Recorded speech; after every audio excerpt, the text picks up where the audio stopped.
Today is Wednesday, March 25th at 5 p.m. This is a meeting of the Capital Subcommittee of the Advisory Committee, and this is a continuation of our public hearing from Monday where we are discussing the building department's budget, both operating and CIP. And the first thing that was on the agenda was we wanted to have a more holistic conversation about utility expense, and how the solar initiatives are going to be both impacting the budget as far as the capital budget, which I know we talked about with DPW, and what our expectations are for the operating budget and how the savings are going to be flowing through the how the potential savings are going to be flowing through the budget. So I'm not sure who to start with. Maybe Melissa, if you can give us a really quick overview. Like, I didn't realize that different departments had their own meters and got their own utility bills directly. So if you can explain to us sort of where we are now and historically how we've been dealing with the solar arrays that we do have, and what the current thinking is on how we're going to deal with the Driscoll solar arrays and any other solar arrays that we're putting in as far as.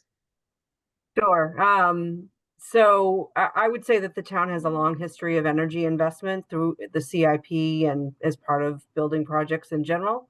And typically the investments that are made in the buildings kind of stay within the basically the savings are kind of manifesting in reduced energy bills, and if those budgets get reduced, then that savings would kind of accrue both town and schools. I think that the solar initiative is a very large investment, and I think that we've been talking about how to capture savings that is maybe that the one department shouldn't benefit from a $3.2 million investment. Maybe that needs to be spread a little bit between town and schools. But Charlie, he's been doing lighting projects forever. He basically uses energy conservation money to do energy conservation work in the buildings, and then the resulting savings we would probably see in a few years' time, because we basically budget for a 3-year usage for utilities when we are establishing the budgets. And so I was talking with Charlie earlier today, saying that, there are some projects that we've been able to see and been able to pull down the utility budgets, like as an example, the LED lighting. When we first converted all of our streetlights to LED, we were able to lower the utility bills. But it does feel a little bit like some of the work that we're doing is really about swimming upstream, in that we may be lowering usage to a certain extent, but then we're also seeing cost increases from a whole host of factors that are increasing our utility costs. So for the solar initiative, I think what we've been talking about is there is a way to capture that savings, but we typically don't do that until it's actually manifesting in our bills. And I was suggesting to Charlie that potentially a compromise would be to, when we see the savings and recognize that the utility bills can be reduced, that maybe that savings could get redirected to repair and maintenance in the building department. So it's almost like an incentive for the building department to ensure that the savings are occurring, and then they're also getting the benefit of the investment as well. And then it also benefits the schools, because we know that that's an underfunded area that they have been asked to redirect funds that they would rather use for education purposes. It almost seemed like maybe a good balance to view it in that way, and then it would provide additional investment in building repair maintenance, and then also not require the schools to increase their appropriation in order to fund that. So just throwing that out as a suggestion, as a way to kind of achieve both goals. So I'm going to recap what I think you said. Okay. Which is You threw me off because you didn't give me a heads up. You wanted me to give you a little narrative on it. So I'm sorry, I off apologize. the cuff here. So what I'm hearing is for the energy conservation projects that Charlie's been doing, this is separate from the solar initiative. Yep. And we've been doing it for decades in the Right. CA. So he's it's sort of an account that he keeps on putting the money back into to do more energy conservation projects. What you're suggesting is, as we realize savings from those energy conservation projects, you're anticipating a reduction in utility expenses, and those savings would go into the repair and maintenance accounts. So I think that there had been some talk about potentially redirecting some of the savings to help support the sustainability division, which I do think is a good goal. So I think that there are. I was hearing the desire to spread the savings beyond just the school department. Okay, what I was thinking, I know when I was saying that is, I was hoping what you would do is recalculate the effective utility rate, the effective kilowatt hour rate, electricity rate, and use that to recalculate what you're charging everyone. That's what I was thinking. And that way it would be, everyone would benefit proportional to their use. Does that make sense what I'm saying? Yeah, I hear what you're saying.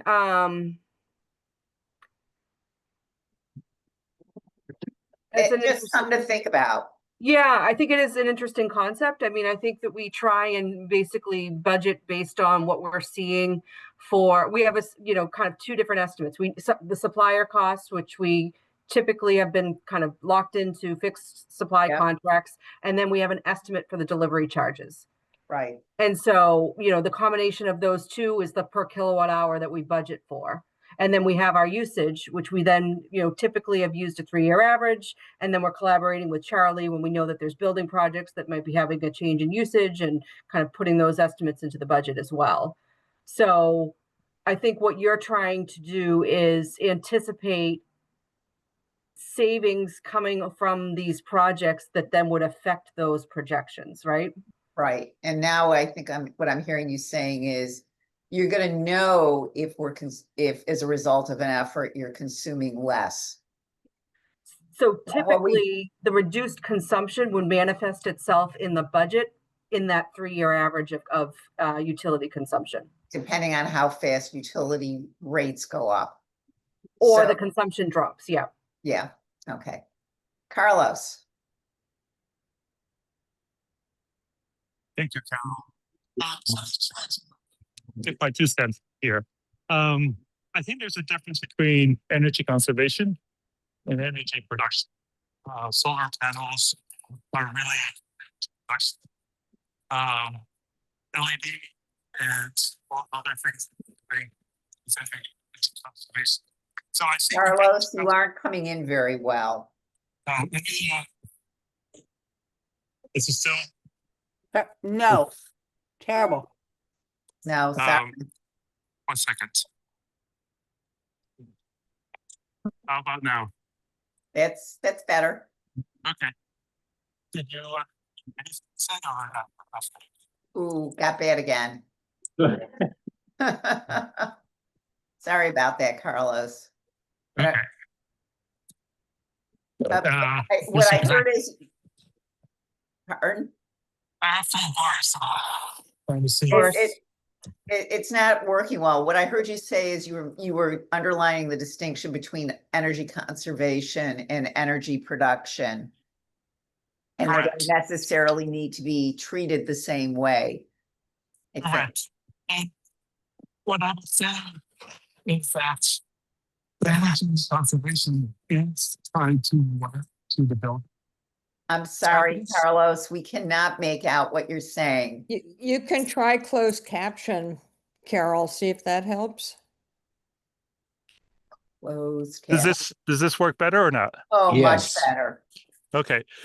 So what I was saying is that the energy conservation should be tied to the building, because that's where it's happening. But the energy production should be distributed throughout the town's budget, because otherwise, there will be departments that will never, that, for example, we were saying how town hall doesn't have any space to do solar panels. So it would be unfair to some departments that even if they tried, they could not do solar panels and they could not sort of reduce their budget, electrical budget in that way. So I think if you take the total production of energy, calculate the value, and then distributed sort of from the top, schools and town, it would be a more equitable way of looking at how the energy production is happening or what the value of that is. Yeah, I mean, I think it's really just about distributing the benefit of the arrays. That's what you're trying to do. And, Yes. whether or not it gets directed at one particular department or whether or not it gets distributed equitably across all of the departments, not every department has a utility account either. So, I think it's really just about identifying the savings and then redistributing that. And so, I think you have some choices on how you go about that. But I think I don't think that we would want to do that before we actually see it occurring in the budgets. That's essentially what we're advocating for, is that, we, until these projects come online and we see the usage drop, we wouldn't want to capture that savings until we actually see it happening. Well, Yes, but it's not really. I think there's two things. One is Yes. that we need a policy going into it. We don't wait until we see where the savings are and then figure out how we're going to deal with it. We should be hashing this out. The ZAB, Alexandra, whoever, you guys figure out what makes sense before we're in the situation where we have the savings. And, my expectation is, or what we heard on, was it Monday or was it last week? What we heard was that the expectation of where we're at, wherever we're gonna have the solar arrays fully satisfy the energy needs of a building are low. Is that right, Alexandra? Did I get that? That's correct. All of our arrays that we currently have and are looking to install in the future can't cover the entirety of a building's electricity usage. So it's a portion, and it varies based off of the building and size of the array, but we're never getting to 100% with the arrays we're looking at currently in place and looking at in the short term.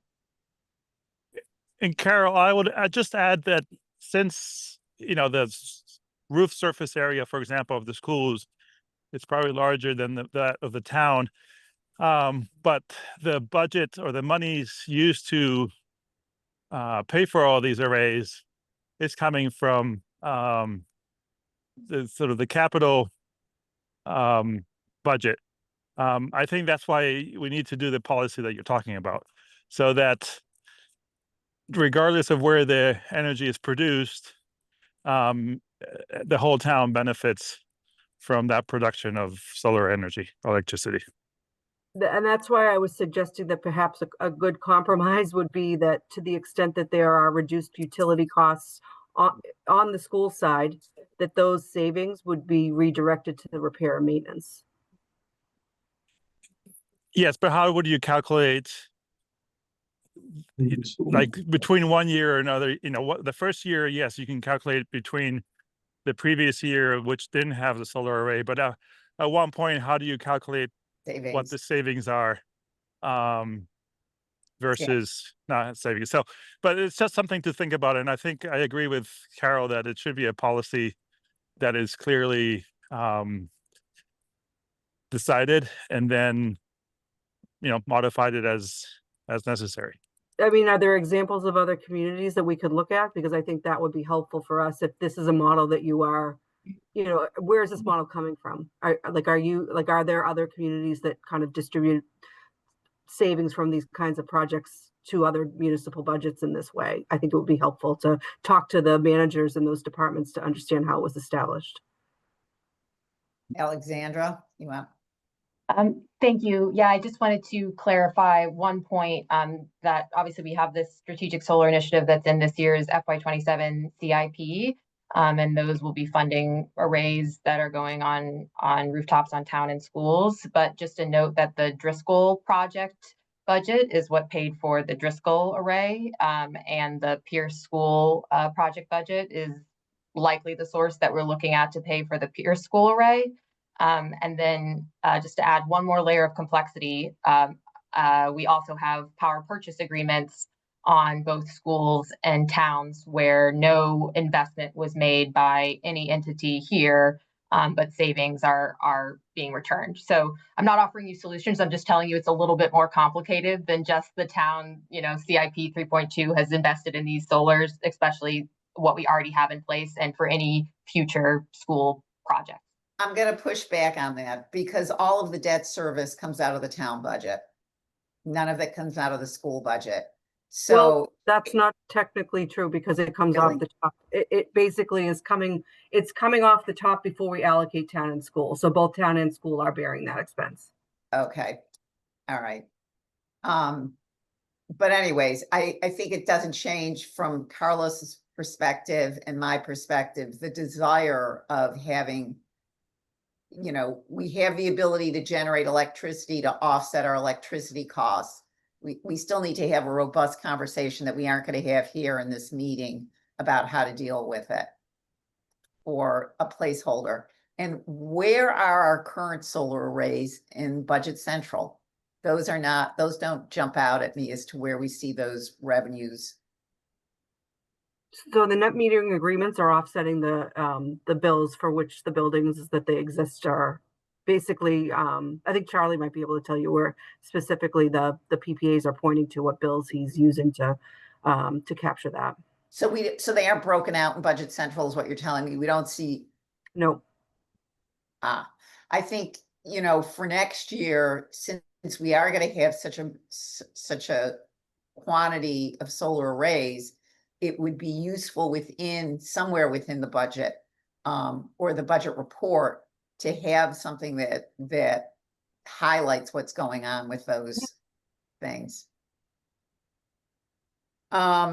Any other comments or questions on this topic before we move on?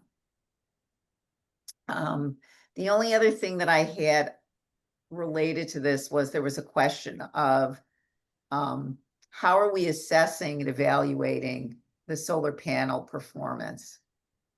I guess it's really a question for Alexandra. Current panels that are in place or on future systems? Either or both. I would say on current systems, we have the power purchase agreements, which are at 5 of our locations. And so we don't do we can certainly look at the data in terms of how much they're generating. That's accessible to us. But if they aren't performing at the level that they should, that's on the responsibility of Select, the developer who owns those arrays, to correct that and figure out what's going on that we need a higher performance. So the vast majority of our existing systems, it hasn't been done within town staff. For the 2 arrays that we currently own, very small arrays that are quite old, one at Putterham Library and one at the health department, Charlie's team thus far, I believe, and Charlie, feel free to jump in and correct me here, but they do a twice a year check of the system to get a read of how much it's producing and see if there's any issues that they can spot. Is that correct? Yes, that's correct. So that's for the 2 systems that we own that currently exist. So then now moving forward, we're going to have Driscoll coming online, and then hopefully a growing suite of additional systems that are coming online. And so that will be our team that will be monitoring those, but we will have to have an operations and maintenance contract. So if something is wrong, that we have a vendor that's coming out to do any sort of maintenance correction for something that's an issue that's arisen, but the actual monitoring of the performance, that will be with the sustainability division. Okay. and I lied, I do have one more question on my list or topic. Because I don't think we touched on this when you were in last week. The concept of electric demand management strategies and how much those demand charges are impacting our electric bills. Could either Charlie or you, Alexandra, let the rest of the committee know what's going on? I sat in on that. I had some conversations with Sergio, but I think that information hasn't been disseminated more widely. So, Charlie, do you want to go first? Yes, so what we have for demand in the present buildings is the energy management systems monitor demand. And I have baked in programs that reduce energy usage by, say, raising the temperature or shutting off the fan or something like that. We have that in all the large buildings, it comes as a package. And it usually happens in the summertime on a peak day. We're part of a program where we get paid additional monies if we reduce demand even more aggressively. So that's comes about 3 or 4 times a year. We're paid a check, and then we reduce our demand even more. And of course, we save money on that. The problem is if you reduce demand too much, you're actually turning off things in the building, like the air conditioning, and people can't be in the building because it'll get too hot. So you got to be careful of this. Most of the time, though, when we're told to start load shedding, it's been about 4:30 or 5 o'clock in the afternoon, which most buildings are closing except for the library. So we've adapted to that. When I spoke to Sergio, another model is to have a battery so that if we're starting to peak, we just shed the load and take the power from the battery. Again, that's a great idea. We don't have batteries, obviously, but those are the basic demands controls that we have in place. It's been in place for a while, except for the battery. And on the battery side of things, I can say we do certainly have interest in looking to install batteries in the future. Right now, those are very expensive, and we're not seeing, for example, on the solar projects that are in that track 1 phase that I talked about at the library and fire station and BHS, it isn't economical for us to make that investment in the battery. It drastically reduces the payback on the project itself. I know that Sergio was suggesting that that be done through a PPA, a power purchase agreement. And so I did ask Select Solar, would you be interested in doing a PPA for a battery at any of these? And they said, no, the economics and the return on that aren't great enough for us to want to make that investment. So I think there will be improvements there, and certainly, at other locations, perhaps that would be an option, but they're extremely high system costs. They really require a lot of active management to be able to capture value from them. And it's a complicated process for the interconnection between the solar and storage. So all that to say, we're interested and we'll continue looking, but right now doesn't make economic sense for our current immediate project.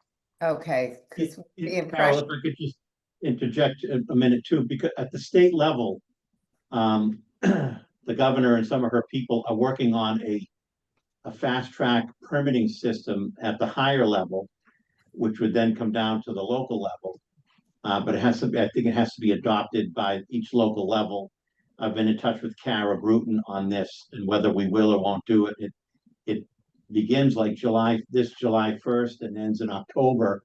And by a certain date, every city or town has to do something about it. On the alternative side here, these battery systems have come on very fast.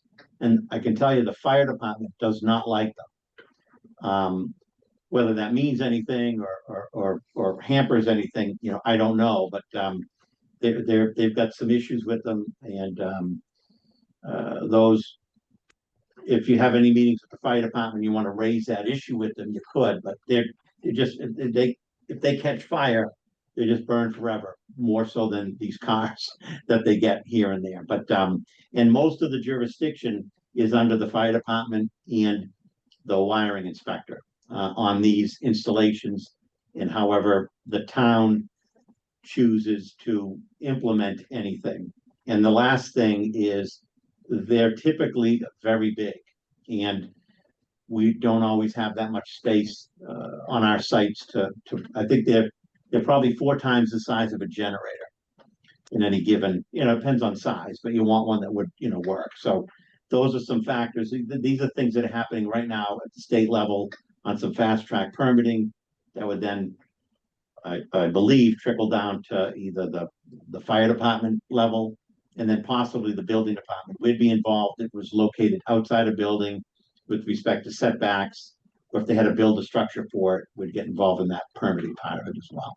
Got it. Okay. Well, thank you. That's interesting. All right. So electricity going once, going twice. Any more questions? I guess not. So the other thing where we crossed DPW in the building department was there were some questions about how the building department is involved in the transfer station rebuild and who's leading on that and how are the two of you working together? The two departments, I should say. Aaron? I mean, yeah, Aaron can go first if you'd like, yeah. Sure, I'm glad to. I mean, frankly, the building department's been a tremendous support and partner. So the building department has been involved and are involved as we advance this interim temporary covered transfer facility. But of course, they were engaged early on. So while we were looking at initial plan of repairs for the transfer station, et cetera, like worked with us on that full plan, took the pivot with us when it became clear that the floor deteriorated beyond use. And then they've been working collaboratively with us, one through the kind of the alternatives analysis phase, and now helping make sure the project moves forward in a coordinated and thoughtful way. So from their side, they are, Charlie, I feel like a lot of this will, be working kind of hand in hand, but the building department will review, approve, and permit the plans, inspect the work as the construction moves ahead, and then they'll provide support for public works on just municipal facilities and construction management issues. We have consultants that are experts specifically in these types of structures. So structural engineers and the civil engineers, and then someone that does the permitting.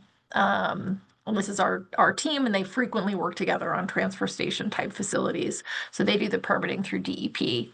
So we're going to manage all of that. And then we're managing kind of all the operational components in terms of the waste management, et cetera, and kind of the how the vehicles flow and the operations proceed. So I would see it as we're working hand in hand, and building department's been a great partner for us as we've kind of navigated through this unexpected situation, and we see us working together right through the end. Great. Carlos, you had a question? Yes, can you hear me now? Yes. Yes. Okay, so I was confused about, and this is maybe a general question, but is the existing transfer station, is that a building that falls under the director of public buildings, or is it, and if it doesn't, when does a building fall under public buildings and when does it fall under a different department? Well, all buildings in town fall under the building department. Now, the using agency that's in it would assist me in maintaining the building, but I'm responsible for all repair, maintenance, and construction in all buildings. Okay, great, thank you. You're welcome. Just one clarification on Aaron's points. In addition to the part of the permitting process for however this moves forward with this temporary building, it will have to go to the zoning board of appeals for approval. So there'll be a permitting process from planning to zoning, which could probably take about, 3 months, and that would be advertised, so the public would be able to have some, input here, but, and the DEP approvals, I believe Erin touched on it in some of the conversations we've had, because DPW building and then even sixth floor, Chaz and Melissa have been at all the meetings that we've had. There's some DEP permitting that has to happen throughout this, and I don't recall, Erin, sometimes it expires and you have to get an extension, so I'm not sure the length of time, that this can go on for, but Kevin Johnson has been handling that, on her side, but it's been a very collaborative effort, and I think it can move forward successfully, however the financing and all that plays out. I Okay, think I'll just add to the, in terms of the planning board and the zoning board, the building department has kind of laid out what that process looks like. We've met with Kara Bruton just to talk with her about that process and the planning board and get some insights from her as well. And we've talked with this group, but also with the neighborhood about how that going before both of those boards will be part of the approval process before we can commence building the structure. all right, great, thank you. Any more questions on the transfer station? Okay. The next thing that was on my list, but Carol, yeah, Carlos had his hand up. I don't know if that was a leftover he took it down. okay. That was a leftover. Okay. The next thing I had on my list were the town hall electrification. I know we talked about that on Monday. Are there any outstanding items that we need to talk about on that?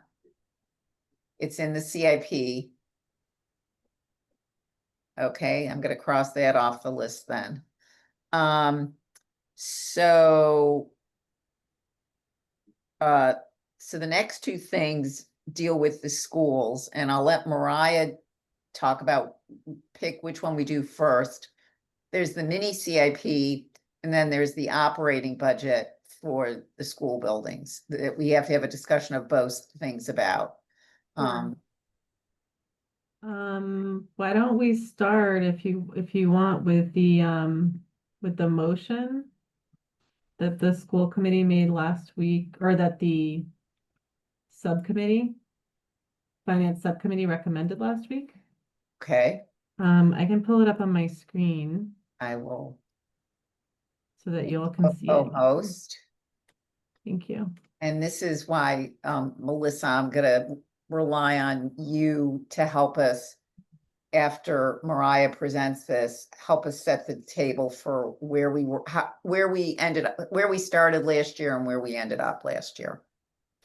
So before I pull up the slide, I just want to refresh the memory of people who were there at our January capital finance meeting. I know at least Charlie Simmons and Charlie Young were there. I'm not sure if anyone else here was at that meeting. But we were talking about some of the options to be able, we were just discussing the schools building budget generally and talking about possibly some of the options to increase the repair and maintenance line. If you recall, Charlie, and I'll pull this up, Charlie has requested, I think this is the right thing. Charlie had requested from PSB, or from everybody, I guess, $3,943,395 for the PSB repair and maintenance budget. The town allocation was $3,633,085. So there's about $310,000 difference. And the FY26 allocation was the one that you see here. It's slightly off because I know it gets represented. It doesn't matter. It's almost the right amount in both places. So we followed up at our meeting last week, basically on the conversation we'd had in January, and we made a motion to increase the repair and maintenance budget by $94,500 from the 3633 you see here, to 3727, 585. And we did so by reallocating the $54,500 that was allocated for vehicle replacement in the budget to the repair and maintenance budget, and reallocating 40,000. We were trying to be conservative and not assume much savings, but 40,000 from the salary line, which was half of the projected 80,000 salary savings from hiring the 2 HVAC techs, also to the repair and maintenance budget. So full school committee has not voted this. It's on the agenda for tomorrow night. But this was the finance recommendation to full school committee following up on our previous conversation.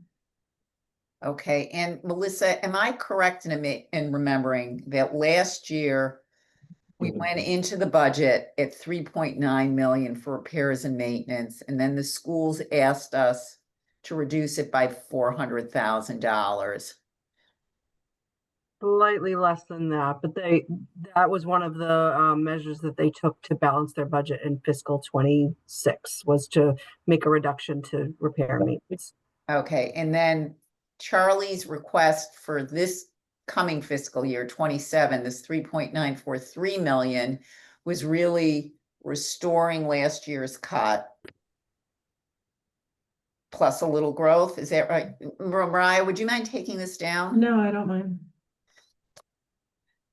Am I remembering this correctly? It's Charles? in Charlie's memo. Yes, that is correct. Okay. So, so I appreciate you're trying to add $95,000, give or take. And we were talking about on Monday, taking the $54,000 of budgeted capital and trying to see if we could find room for that in the CIP. So that's the town basically coming up, reallocating money to help the schools on that one. But Would that be for the town vehicle or the school's vehicle? Because there's lines for both, and my understanding is the town has already removed theirs and the schools hadn't yet removed theirs. So which vehicle is it that you are going to be adding? Well, we were talking about, we haven't agreed to do anything, but we were talking about the possibility of the ones shown under the schools, the 54.5. But not the town one? I didn't think there was a town one. Is there two It of was them? already removed. It's already gone, yeah. Yeah, We had you know- requested it, but it was not funded.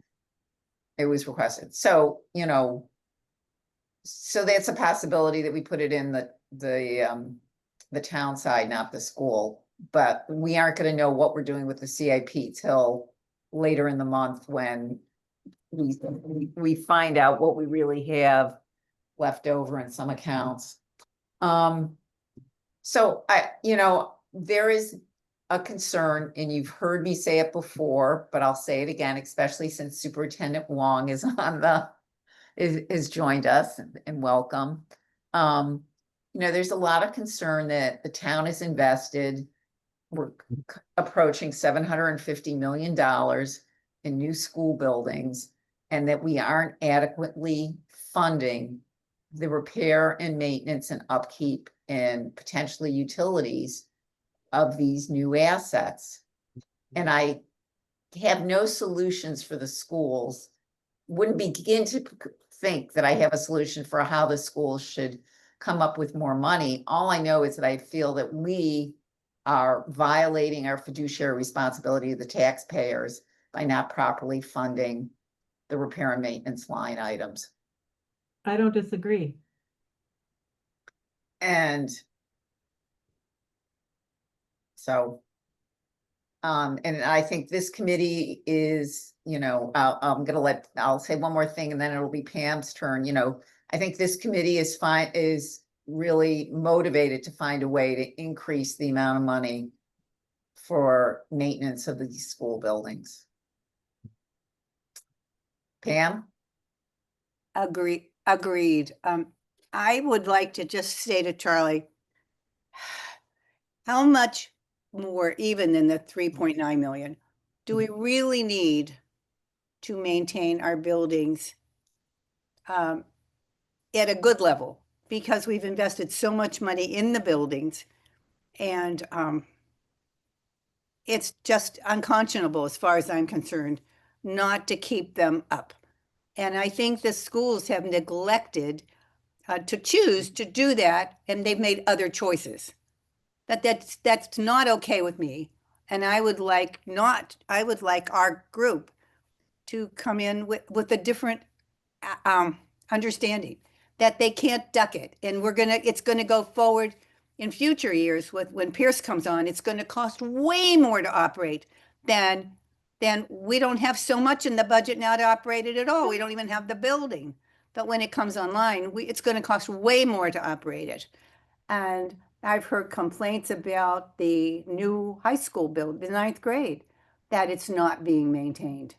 And it's unconscionable. So I don't know how we're going to get there, but I think we must get there. Even if you put an extra kid in every single classroom in the town, the schools have a responsibility to maintain their buildings within their budget. And they need to figure out how that's going to happen. That's the end of my spiel. Carlos? Yes, I'm going to add another wrinkle to this conversation. So when we have these committees design these buildings and approve these new buildings, we, want it or not, are committing to maintaining what we are asking the architects to design and build. And Charlie doesn't have the money to maintain properly what is being committed by the committees, the building committees. A perfect example of this is the Tappan building, the new high school Tappan building. As I said, probably in the past, the lighting over the stairs, the outdoor stairs, is so high up that Charlie doesn't have the means to change the bulbs or to fix the lighting when it fails. And he has to make hard choices between fixing those lights or other repairs that are much more, or that the department is much more capable of doing because of height or whatever it is. So the end result is what we have now, which is all the lights above the on that roof, outdoor roof over the stairs, are out except for one. And in order to provide the lighting that is necessary for safety on those stairs, Charlie has had to add some off the shelf lighting fixtures to the wall of the stair. So we have a $100 and whatever million project that we've had to modify in order for the building department to be able to maintain something closer to its budget than what it should be in theory. So the same thing is going to happen with Driscoll. Driscoll has a lot of lighting that Charlie can't reach or it doesn't have access to and with a similar means. And the same thing is going to happen to Pierce. So here's the dilemma. It's like we're building these buildings that we know from the drawings that we're not going to be able to maintain. And yet we are either surprised by it or don't care or whatever it is. And it's a shame because I'm not the only one who has noticed the lack of lighting on the stairs and how the original building design is not being followed. And I also see that you're going to have the same problem on the STEM building with those lights too. So I don't know, like again, we want something, we get it built at a great expense, and then we decide not to maintain it at the level it should be maintained. So something has to happen with that approach. But thanks for listening for this. Thanks, Carlos. So I'm assuming, Mariah, what you presented was the non-override budget. What's gonna happen with the override to the repair and maintenance numbers? That number is the exact same number. PSB, just to provide context for people who may not have been following with the operating budget, the superintendent has already in the existing budget cut out over 22 FTE. And even with the cuts that are made, there was 17.9 million in gap over the next 3 years, that was voted on for the operating override ballot question last night. So the choice I think you're asking me is, did PSB choose to increase the budget gap further? And because there is no money in our base budget to allocate to other things. As I said, staff. So has you didn't already ask cut for out. more money? No, Or- we did not okay. ask for more money. They were already in a tremendous deficit situation and cutting out So large what's numbers the- of staff. So what are you guys thinking is gonna happen in fiscal year 29 when Charlie needs $1.3 million to operate Pierce? Are you not gonna open it?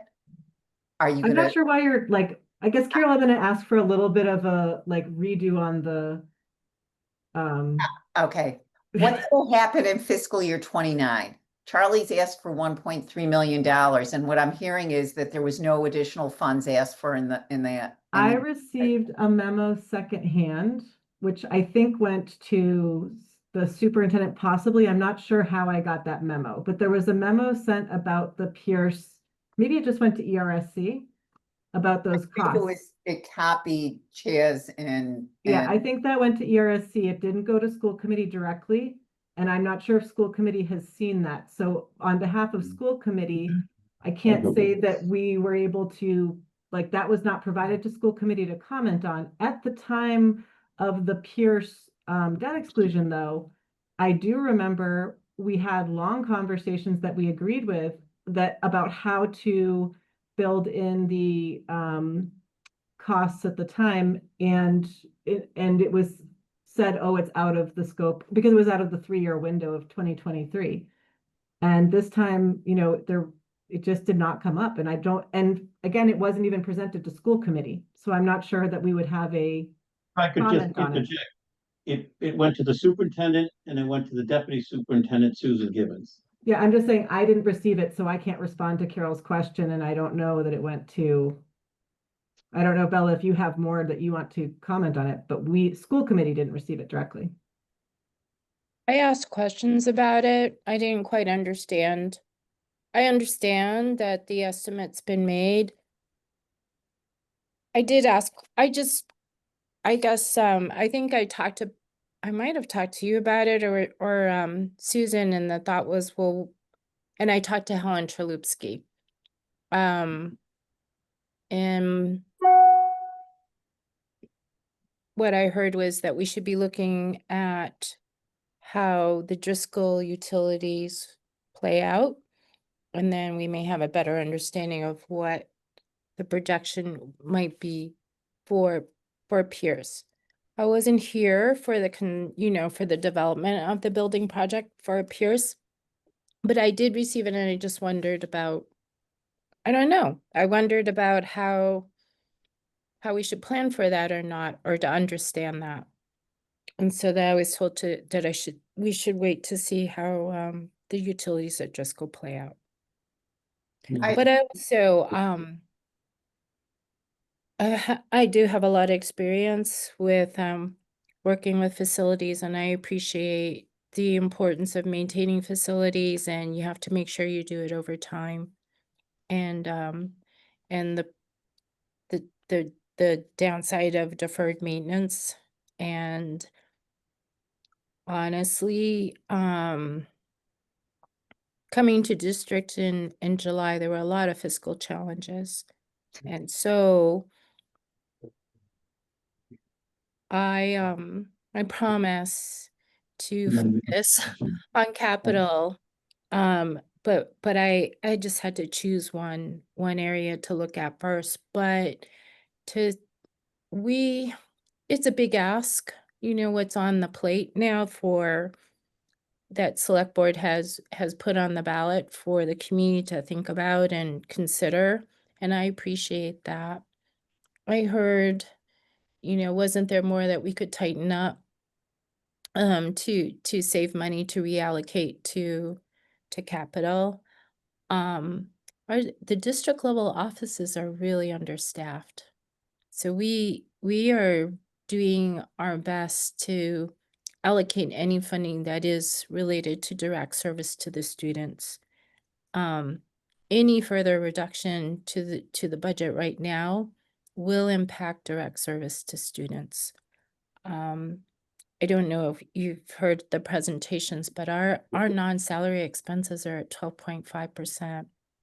We're as tight as we can be on the other budget lines. So there isn't any non-salary expense we can reallocate to capital. And again, everything else that we are protecting is direct service to students. And I do understand, and I think it is part of our fiduciary responsibility to support maintenance of the facilities. I agree. I'm not able to give you a short answer for the moment. It's going to be something I'll have to keep working on. There are other challenges ongoing for the operational budget, structural changes, and that's just something that will take us more cooperation to resolve. But that they are definitely things ahead of us to work on. Well, you certainly had a very full plate. No one is gonna argue about that. Mhm. And Yeah. we certainly sympathize with what you walked into, and thank you for taking it on. That said, we need to be thinking about how we're gonna resolve this now. We can't keep on pushing it off. This is a conversation that the town has been having, the advisory committee has been having with the schools for many years. As well as trying to bring what Carlos was describing is, I'm gonna say, an operational cost consciousness into the building project arena, which has proven very difficult and impossible because of the way the school building committees are set up. There's just not. But just to be clear, also in this time, Carol, at least recently, I think that the school committee has been quite committed and interested in supporting, like, as most we can, and increasing the repair and maintenance budget, A. And B, the school committee is not like, I don't disagree with anything I'm hearing on school building committees. I've never sat on one. It's not, as far as I know, a committee that school committee sets up. So like, to me, it makes total sense that buildings should be set up in a way that makes them easy to clean and maintain. But that, I don't think that's a school committee directive, because it's not our, like, we are not the majority of the members. Sorry. Yeah, go ahead. I do also wanted to let you know that this has been a topic of discussion directly with the town administrator and myself, the dilemma of funding the operating budgets and also maintaining funding for capital needs.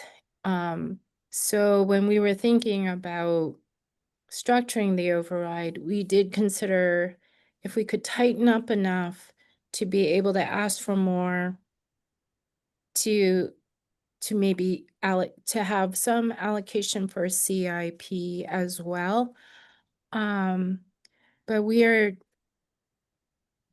towns have tightened and we have tightened in that, and the aggregate number, we didn't feel we could ask for more for it at this time. But it definitely, it definitely was part of our discussion as we were trying to figure out how to do this. So again, trying to do one part, and it remains on our path to resolve.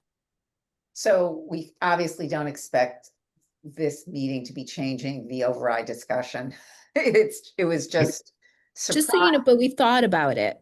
It's- I'm yes, glad to yeah, hear that. yeah. It was surprising to find out that it wasn't considered, or it's not included in the overrides. We thought about it, but it's not on our side. And we thought but it's just, it was more, when you put all the numbers together, it just got very big.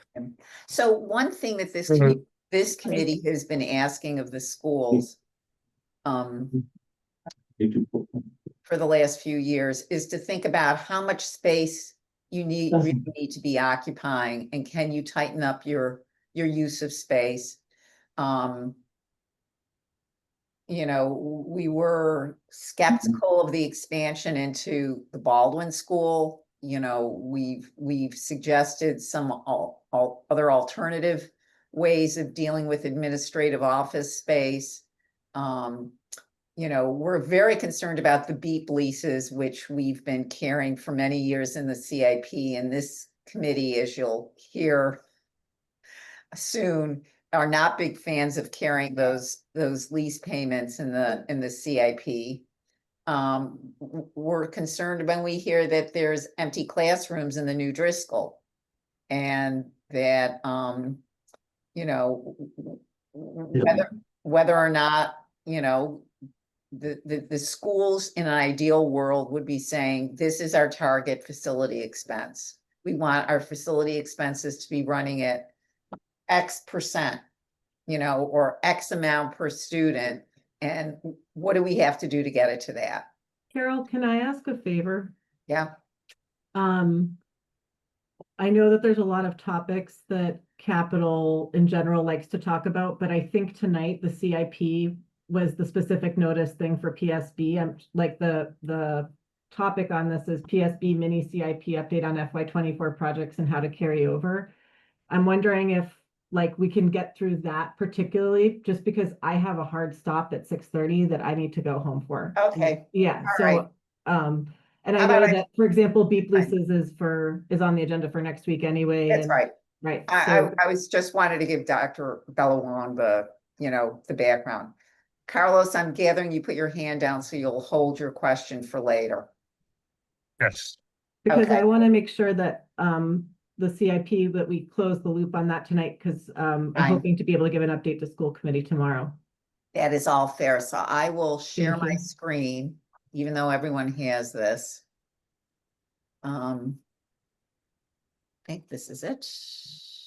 And Charlie, just FYI, I didn't get the chance to talk to Susan, but I saw that Joe's here. So I interpreted from the emails that went around that everyone's on the same page with the spreadsheet you sent. That's right, right? Yes. Okay. Yeah. That's correct. And the difference, the difference is, as far as I could tell from the one we talked about earlier the week / last week, is that the Baker projects got zeroed out from the earlier spreadsheet, and then you added $100,000 to the bathrooms at BHS. It went from 350 to 450. Did I catch it all? Yes. Okay. So And can I ask one more question? Sorry, Carol, I'm Okay. I'm hijacking your meeting just to ask a couple questions. Joe, do you have do you know which buildings are being used for, and I'm sure Charlie you do too, but like which buildings are being used for summer programs? So like this will work to do these. I know Charlie, you had already said that the Lynch summer program has moved to Driscoll, but just confirming that the other buildings will be available for this work. Is that correct, Joe? BHS is going to be used for summer programming, and Hayes will be used for 2 programs through the rec department. So we're going to have to work around these schedules, but they're not utilizing it for the whole entire summer. So either 4 to 6 weeks. So we'll be able to work around like painting, classrooms, hallways, things like that. In between those periods of time that it's downtime between the programs and before school starts. Okay, and Lawrence doesn't have summer programs this year? We actually moved them out of there to Lincoln, because we opened up Lincoln again. Okay. Okay. So can everyone see this spreadsheet? Is it big enough that you can make it out? Yes, thank you. All right. So, Mariah and Charlie were just talking about changes they've made from his earlier version of this.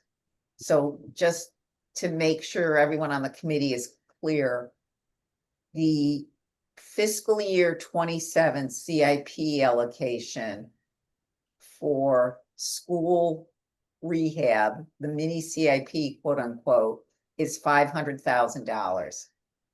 There is approximately $1.3 million left over from that giant allocation appropriation from 2 years ago. So that's why the total for this program is almost 1.8 million.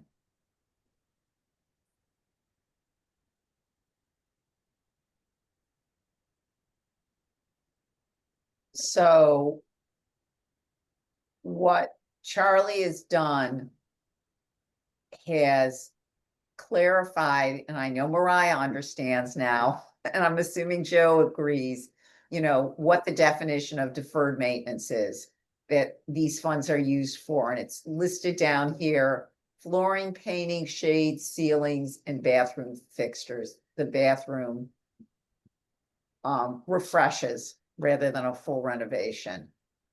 And that's what the deferred maintenance funds are to be used for. And this is exactly similar to the town, quote unquote, mini CIP that we went through on Monday. Any questions? So I have two questions.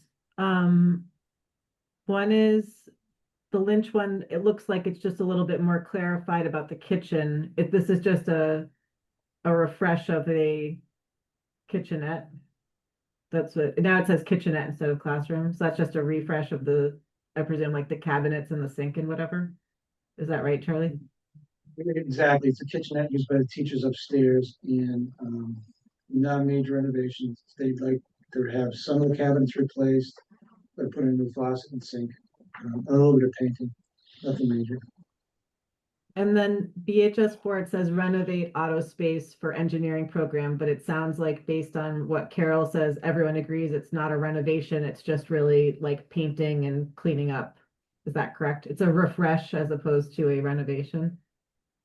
I should reword that. What I'm doing is, there's a large door going into the space. When it was an auto shop, you drag this door, and the door's left open all day because they work on cars.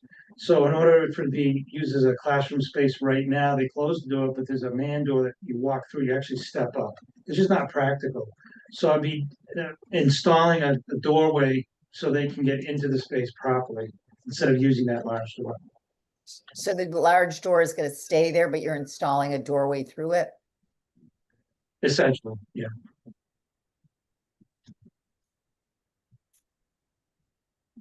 Thank you. Okay, so maybe it should be modification or Sure. Mhm.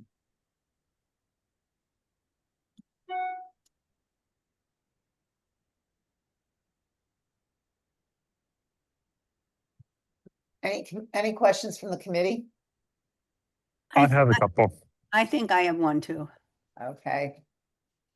Pam, you want to go first? Sure. I mean, I appreciate, everything on this list looks like it's necessary. But I would like to ask Charlie if there's anything that hit in his mind that's even more important than anything on this list that he would rather substitute with the money on this pile of projects. No. No. That's all. They're all like small things that are totally maintenance, but I always know that you never have enough. So if there was an emergency, how would you, do you have some emergency fund that you can draw on if something happens? Well, I don't know about painting being an emergency. I do have other funding for fire alarms and boilers and so on, and those are separate CIP No, projects. sure, for sure. And I was fully funded. I have enough money to do more painting and carpeting, but These items are just get us back to status quo. The buildings are used very heavily.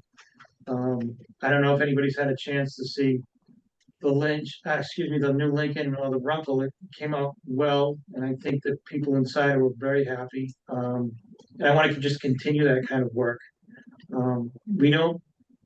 We're not in the same cycle that we've been renovating buildings or building new school buildings.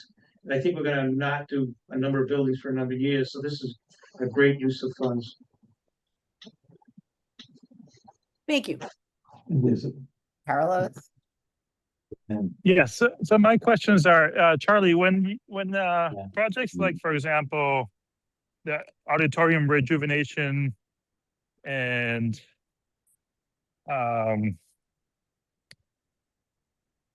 ones that are more than just paint and carpet, how do you choose like the sconces, the seating? How is that chosen? Do you use a designer, or is it chosen in-house? Is it the same model and manufacturer that of what was there? What's the procedure for that? The the Hayes Auditorium is sort of unique.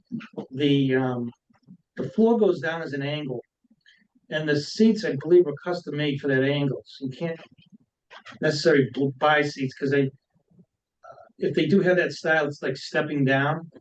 So the plan was to renovate them, which is what we sort of did at the new Lincoln. We put in new seating and pads and so on.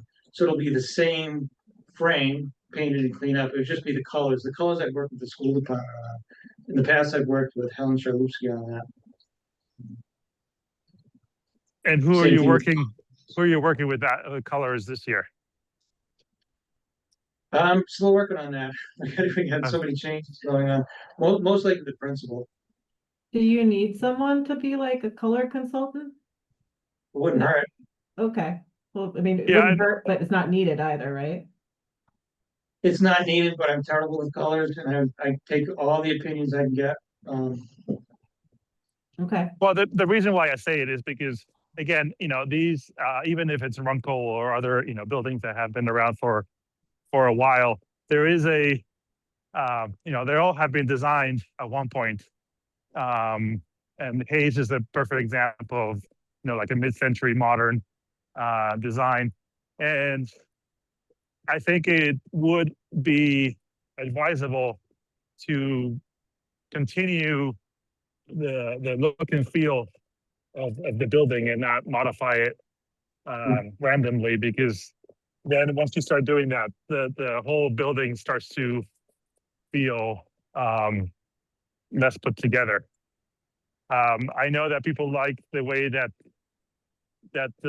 Lincoln turned out, but for me, the grays don't really. The issue with their grays is that they don't go with the floor, which you couldn't change, and then they don't go with a lot of the exterior.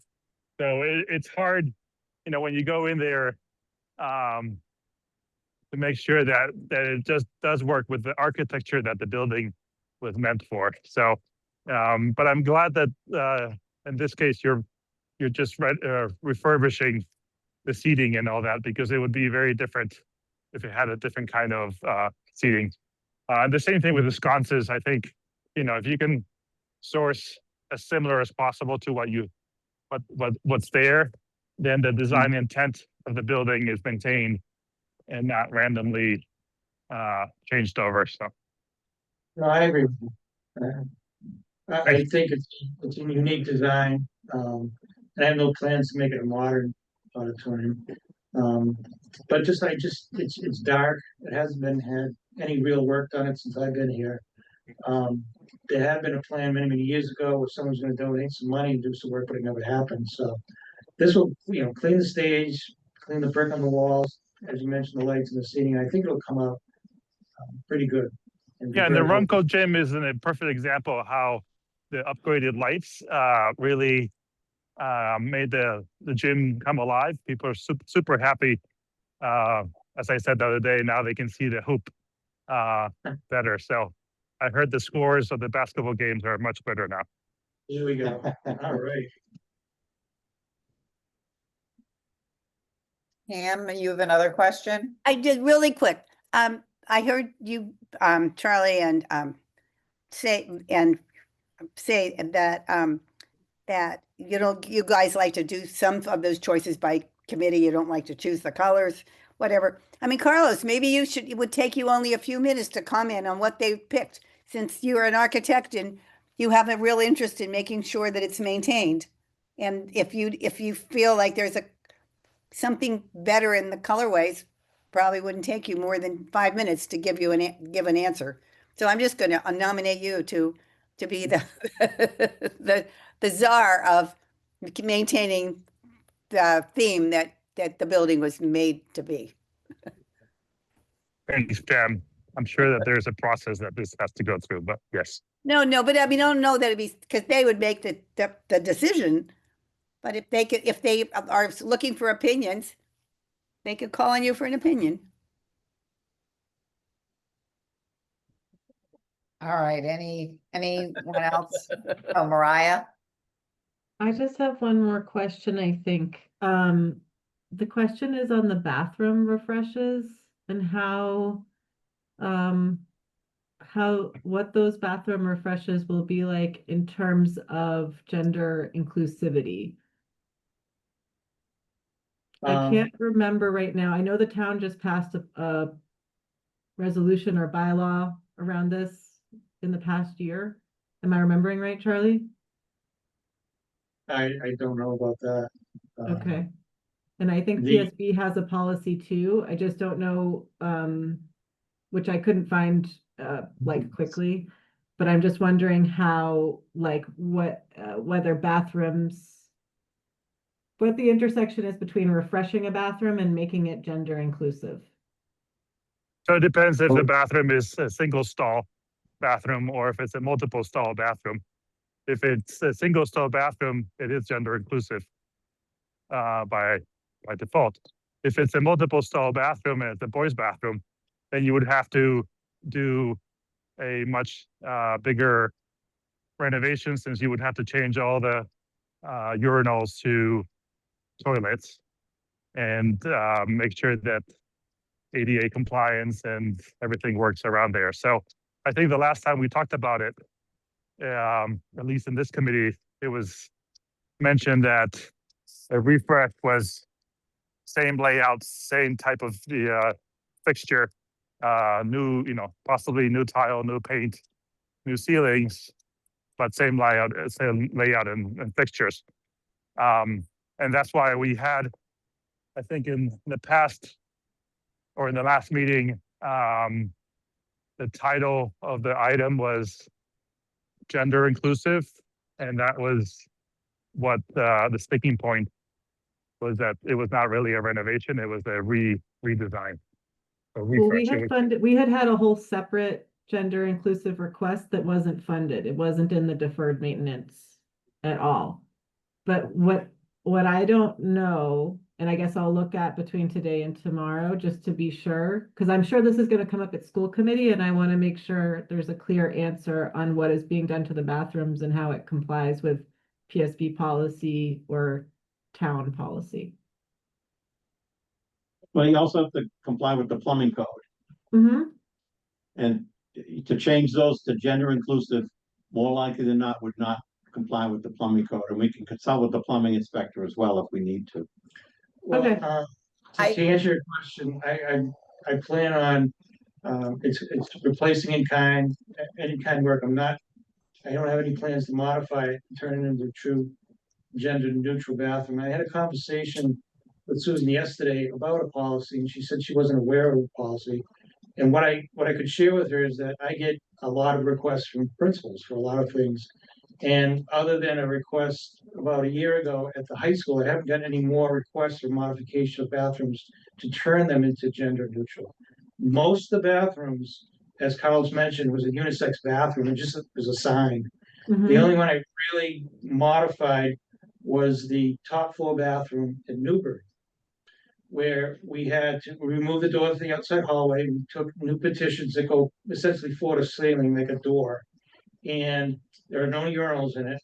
Also included modification of lights and sprinklers because things get blocked, so it can be a little bit expensive, but that's how it ended up at Newbury as a request from the principal. And we had, code-wise, we had the number of units that you could do that. And I recall, Pierce School at the early stages of the plan development, I don't know if construction had started or not. There was a change order, because I think the school committee or somebody wanted those changed to all gender inclusive, and it was about $160,000 or $180,000 change order to redesign them for that. So there is a cost on that. And just Okay, to, I'll double check. Oh, sorry, go ahead. My well, recollection, just to clarify what Dan was talking about with the plumbing code. The plumbing code requires a number of fixtures for, based on the population of the building. So, but they're different for urinals and toilets. They're different numbers that you can use. So sometimes there are less fixtures on the men's bathroom than there are on the women's bathroom because of how the rules work. Once you turn them all into toilets, then you're basically applying the women's bathroom rules, and that's why, as Dan just explained, you would have to add fixtures most likely. the other Okay, thing I recall from Pierce is that the partitions between the stalls went all the way to the ceiling. And it runs up your mechanical expenses tremendously. It would, to institute a gender inclusive bathroom policy throughout the existing buildings, other than taking advantage of the existing singles that you already have, would be a major investment on the part of the town. It's not just a 50,000. I'm not saying anything other than I think there might already be existing policies, and I just want to make sure I'm prepared to explain how this intersects with them tomorrow night. That's There are all. no townwide mandates on this. Okay, that's great. And I just think, I'm pretty sure there was at least at one point a PSB policy, but again, I just want to be sure. That's all. What I will check with the plumbing inspector to see if there is a different requirement for converting an existing facility to gender neutral versus building a brand new one, and if that helps or not. So I will look into that also. Thank you. We're still short of money. So Can I, Carol, do you mind if I go one step backwards to the deferred maintenance, the primary deferred maintenance budget, as opposed to the CIP, which is to ask Charlie, are you comfortable with the school committee vote that was reallocating the vehicle money and some of the salary savings to your deferred maintenance amount? Absolutely. Okay, Yeah, and I'll figure out something for a vehicle. And then two additional staff members will help quite a bit. I think Good. there was a question about I think what you had done though, Mariah, was you move money out of personnel into repair and maintenance. And I think we were thinking it was the flip side, because the hiring of the personnel provides the savings in repair and maintenance. oh, so we moved it the wrong way? Yeah, I think so. Will you send me the right words to do what we were trying to do? And I will present that to school committee tomorrow. Yeah, I'm gonna double check with Charlie Young, but I think that it should be flipped. Essentially, we're sending the 40, well, I don't know what that means. So you'll just make sure you send me the right wording and then we'll vote that, because I presume we need a school committee vote on that, right? To make those, yeah, okay. And you'll let us know then what the final number is. Or is the number going to stay the same? It's just how you're allocating it. The bottom line would stay the same, right? She's just shifting it to different buckets.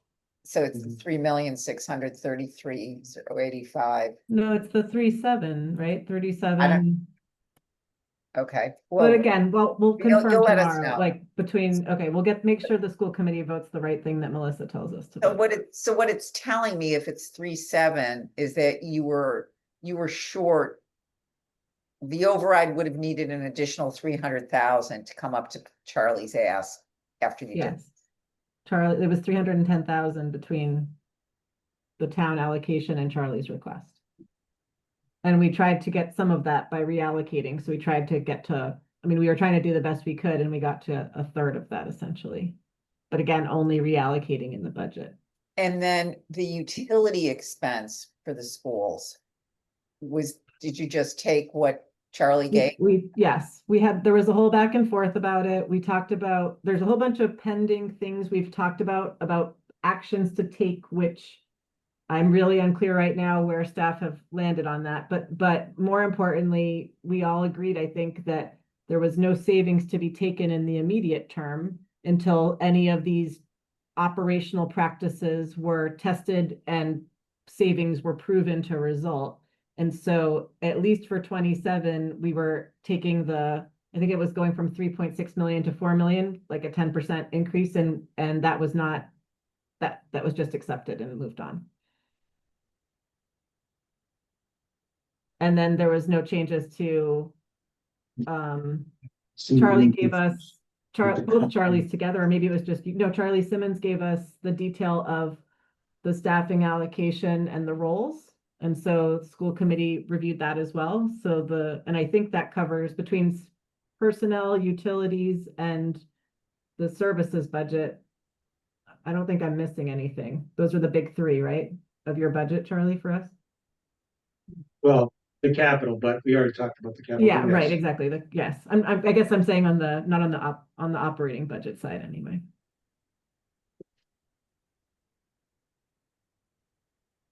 Carol, you're muted. So the 9,000,002 that's in the budget book is the right number. The bottom line number for the building department is not changing. The school committee is just reallocating vehicle money to repair and maintenance, and then we've just got to clarify the personnel adjustments. Okay, all right. And just if I could just interject one comment. While I appreciate the school committee adding the 94.5 to the repair maintenance, without the restoration of the cuts from last year, inflation costs, and something in the Pierce, for the Pierce school, we're going to be very tight on any repair maintenance we do. At some point, FY27 might be a little easier than FY28, but just understand things are going to be spread very thin and some things will not get done.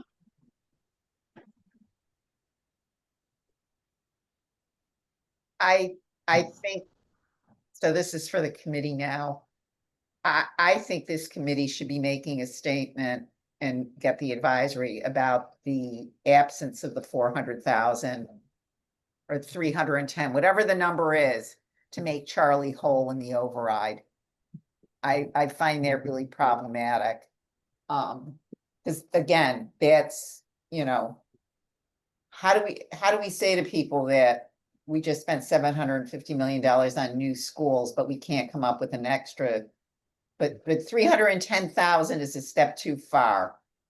I understand that you have to draw a line somewhere, but, and I'm not looking for an answer from the people from the schools. I'm just thinking that there might be an appropriate way for the advisory committee to give its feedback on this matter. I don't know if anyone has a thought on that. I for sure have a thought on it. I think that, what's the difference? I mean, the override is so outrageous anyway. What's the difference of adding 400 to the override, which is not being voted on until it could be modified until next Tuesday, right? Yeah, I mean, that's my thought, Because, I think that if we say to the residents of our town, we've just built all these buildings that people have supported, and now it's unconscionable not to maintain them. Therefore, we are adding this money to ensure that we have enough, that we still, even if we add 400,000, we aren't going to have enough, but at least we'll be up to what the minimum amount that we believe we need. Well, we aren't gonna, yeah, Charlie's not gonna have enough for Pierce. That's gonna be a major issue. Can I make one comment, Carol and Pam, Yeah. about this too? To me, the deferred maintenance isn't just about the new buildings, but it's also about extending the lifetime of the existing buildings and enabling a new building to last, to do like what Charlie just did with Lincoln, which is it hit 30 years and he put $300,000 or $400,000 worth of work in it, and it's really giving it a greater lifetime and usability going forward. So I know I completely agree with you, and I just think that like the context can be about not just the new buildings, but about how we continue to derive value from longstanding buildings as well. Well, I'm not sure I'd want to raise that issue, given how close the Pierce vote was. So I hear what you're saying, but that opens up another can of worms. Carlos? Yes, I mean, for me, the putting on the override, I'm not sure if it's fair to do that, because the override, you know, if it doesn't pass or if people have issues with the number and all that, this is more, and I think we brought this up before, and with his superintendent, the part of the core sort of part, the core way of doing things with you know, for the public schools, they need the buildings to teach, and it's I get a little upset when I hear that, you know, there is, you know, the student services or front of student services, and then there's other stuff. And I think, you know, if you think about it, if you didn't have the buildings, you wouldn't be able to do any of the teaching that you have to do. So I think there needs to be a change in perception of where the building maintenance and the buildings themselves fit in the core mission of the schools. And until that doesn't change, that view doesn't change, then we're going to end up being always seeing it as an add-on rather than as part of the building. And I think that the best example of this is going to be when Piers opens. You know, how do we explain, and I'm just not saying that this will happen, but how would you explain to all the parents that we finished the building, but we don't have money to open it and to use it? That would actually show that building maintenance and building utilities and all that stuff are part of the core mission of teaching, because that's where it's happening. So, you know, those are my 2 cents. I think the putting on the override would be almost like a red herring, because it's part of the full mission. So I'll just leave it at that. Right, and I think this is the problem with the way things are budgeted in town. Which sort of leads me into my next topic, which is some of you have heard I've been advocating, as are others, about documenting, having occupancy and service agreements between the Carol, division. can I ask a favor before you get into a completely different Yeah. topic? It's 6:30 now. Is your committee planning to vote the CIP Excel sheet that was presented? Because No, if so, because I've got to leave soon, I just want to know, like, should I be reporting a vote to school committee if you're going to do that? I would love that to make sure we're on the same page. So if you're going to make any modifications to what's presented, I want to make sure we're. I didn't hear any comments about this sheet that we make modifications. I think what you should expect, and that we've talked to Melissa about, is for both this line item, the school rehab and the town rehab, that the spreadsheets that Charlie's generated that shows what the projects are be included in the budget and the appropriation language. Okay, and then the process from the FY25 budget conditions of appropriation was that school committee needs to make a request to select board to to reallocate the funds to a new building allocation. So is it accurate? Do we all agree that a key next step in the lead up to town meeting is that school committee should be staff will be drafting a memo saying, and I'll say Susan Givens and her team and Joe will be drafting a memo saying, this is the request that you should make to the select board, and then have that transmitted? I think what would be probably easiest, since we want to have the list of all these things as part of the budget, is to say, we want to reappropriate the leftover funds to this year's appropriation. But Melissa, are you with But us? that's not what was in the condition of appropriation from I 25. understand that, but it's, what? You can repurpose. Right, but do we have to go through does school committee have to send a memo requesting that it be reallocated? Maybe, okay, so you'll just We can clean it up in the budget vote. We can essentially just redirect the funds and then have in the AC write up the understanding of what the projects are. And whether or not you want to be more explicit in the conditions of appropriation. You know, I keep saying the conditions of appropriation are an agreement between the department and the advisory committee. So, as long as everybody here understands and that the write-up is clear and what the work is going to be done, that should be sufficient. Okay, And then so- tomorrow sorry, go ahead, Charlie. Just so Melissa, that then negates the previous select board's vote and school committee vote, and these could be redone, whatever voted it in May. Right. Okay, good. That saves some time. Yeah. Okay. Melissa, is it possible for you to just write, when you send the email about the language, to just explain the process, write it down so I can share that too with school committee? Sure. Okay. Thank you. Okay.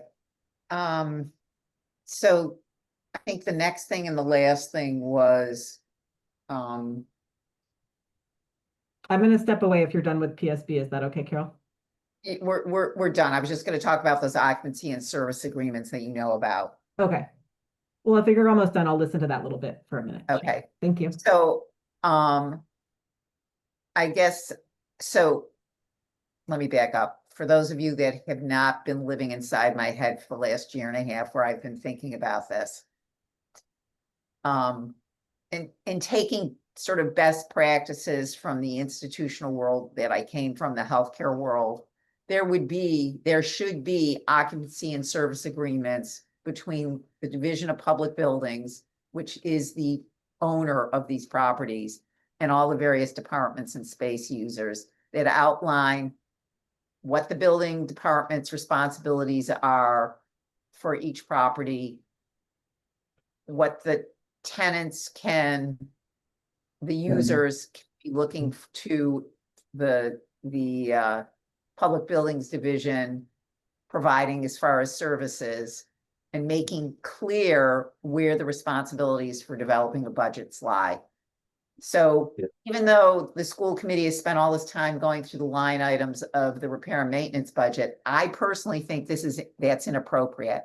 I believe that the Public Building Division should be saying, this is what it's costing us to operate this facility for these facilities. And this is, whether it comes out above the line or below the line is a separate conversation, but having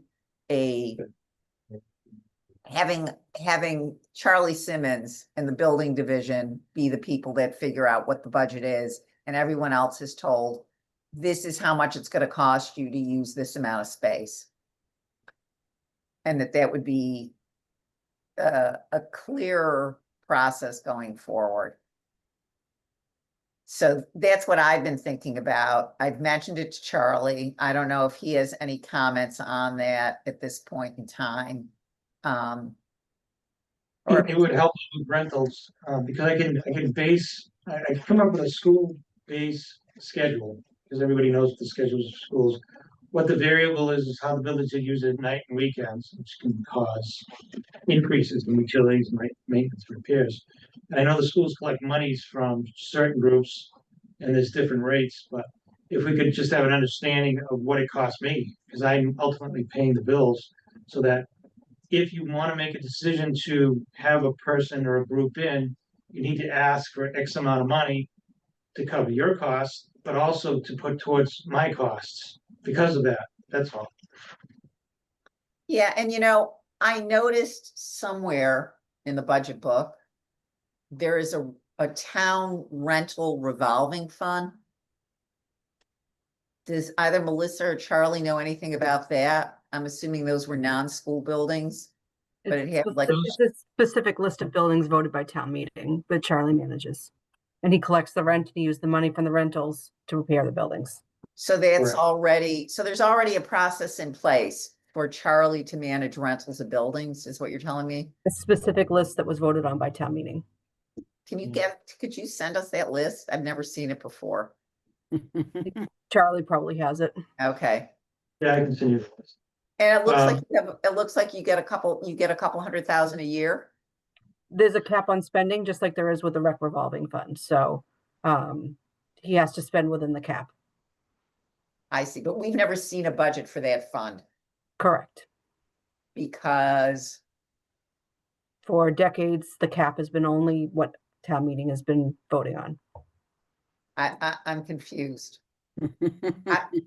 So usually with the revolving fund, we find out how much money's going in and then like, For rec We- revolving, you get all the detail, but there are other revolving funds in the town that the detail is not something that historically has been provided, and that is one of such account. wow. So it'd be interesting to know what the buildings are and what are the restrictions on what the money can be spent on and whether or not that needs to be revisited. Those restrictions in a future warrant article. Yes, Michael. Just a question, Melissa, when was that vote by town meeting on that list of A long buildings? time ago, a long time ago. It probably would be good to Predates me, revisit that so list. it's been over 20 years. All right, thank you. Harry? Melissa, is this like the Widow Harris house Yes, or? yes, the Okay. caretaker houses, things like that. Thank you. Oh, so it's not like event rentals, it's longer term No, rentals. no, these are all buildings that belong to the town but are not used for town operations. I'd love to see that list. Okay, the list and whatever the whatever the restrictions are on how the money can be used. Because I guess, that's something that we might want to reconsider if there's a chance to generate income that can help support the building division. Legally, they can only be used to support the buildings that they're collecting the rent for. That's part of the statute as well. But we can give you that statute as well. Okay, love to learn about it. Thank you. Okay, so that was it for the agenda. I believe, let me just double check. Because we already dealt with the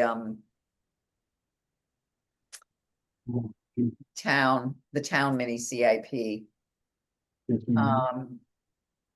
So we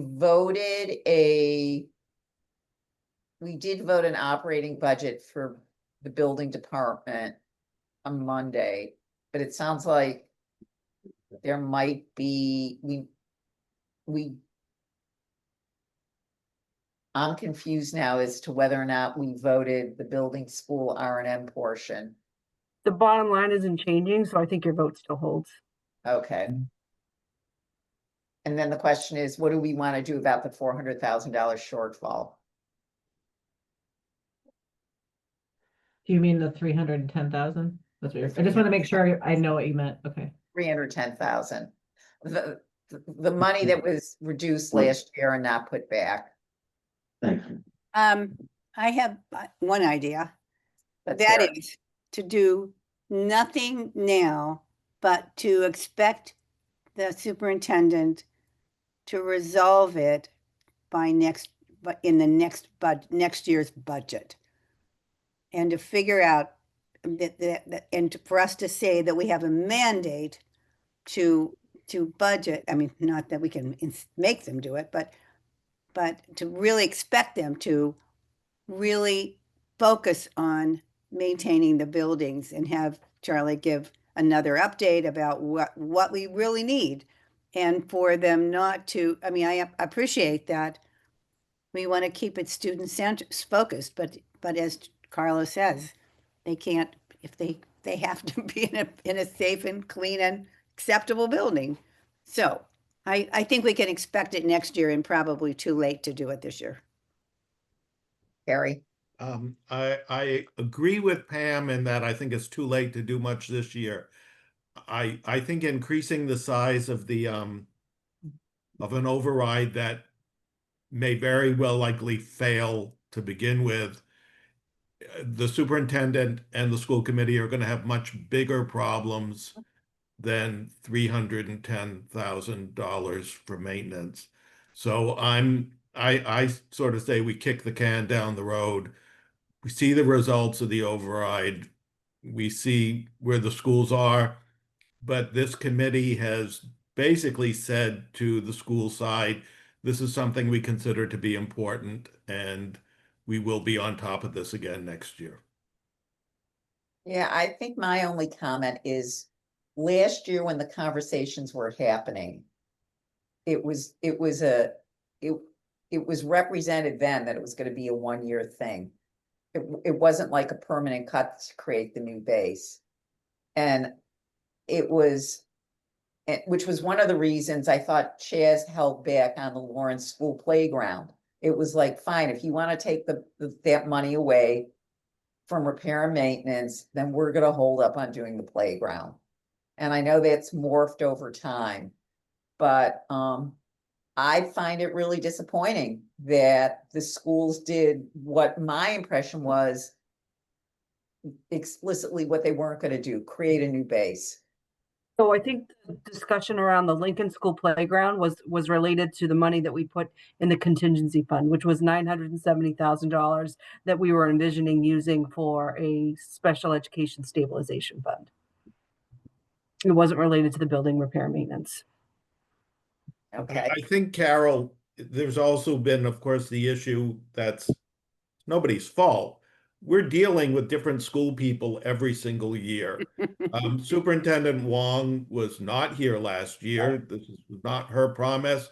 It was possibly Susan Gibbons' promise. She's leaving, as I understand it, at some point this year. It's been a revolving cast of characters, which has been to the benefit of nobody at the schools, nobody in the town, nor to the benefit of the citizens of the town. But it is what it has been. And again, I think we can make our statement, at least the people here associated with the schools will hear it. And I just sort of think that's the best we're going to be able to do. Well, I'm going to beat a dead horse. I think this is more than just having dirty schools and scuffed floors and maybe scratched walls. I think deferred maintenance can really undermine the operations of the systems. And Charlie is struggling with these larger, more complex buildings that he needs a different skill set for. And I'm very concerned that we're going to have something go wrong because of Charlie's understaffing and underfunding. That's going to cost us money. And then we're going to be in a woulda, shoulda, coulda situation. Michael? Yes, thank you, Carol. I don't know about if this is another horse or not, a horse of different color, but I think I agree with you that this is something that has to really change. But I think doing it through the suggesting more money for override for this is not the right way to go at it, and I think that I don't think it's appropriate. I mean, $23 million is a lot of money, and to say, oh, it's just a little bit more. I'd pull my hair out if I had any, but so I'd have to agree with Harry. Okay. Carol, I have to run to the Chestnut Hill West meeting, which started at 6:30. Okay. Well, we aren't voting on anything, that's clear. And we have plenty of time if we want to come up with a resolution of some sort, making a statement. And perhaps Mariah and Bella, you could think about if there's something, along the lines of what Pam said, that you could produce coming from the schools, talking about your intent to raise the funding for this in the next budget cycle. I'm stepping off school committee in Oh, right.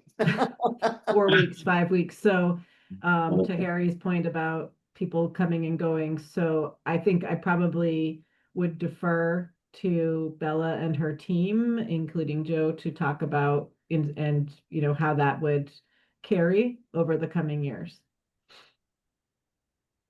And as mentioned before, Susan Givens is retiring at the end of this school year. So we will have a new deputy. So we'll also have a new team in that respect as well. We can develop something over the summer. Okay. I would just to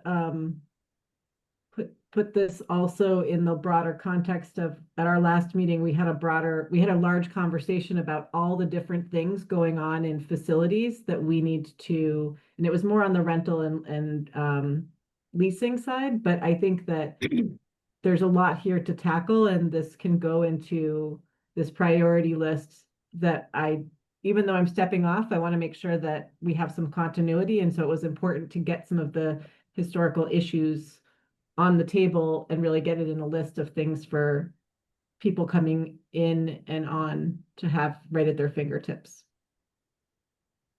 Okay.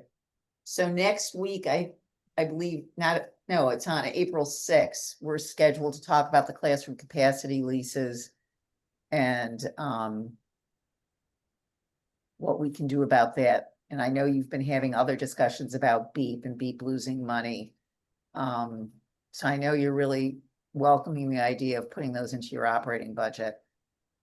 Well, remember, I will not. That was a joke. That was a joke, I'm Mariah. just saying, I will defer the whole conversation for the next meeting at which it is duly noticed. Okay, so And then I can go home, right? Because I'm still at work. you can go home. Sorry. Okay. Yeah. All Goodbye, right. everybody. Thanks, everyone, for your time. Take Carol, care. Carol, I'll- could you stay on? I I'll need stay to on. talk about DPW. I'm gonna stop the recording. Okay.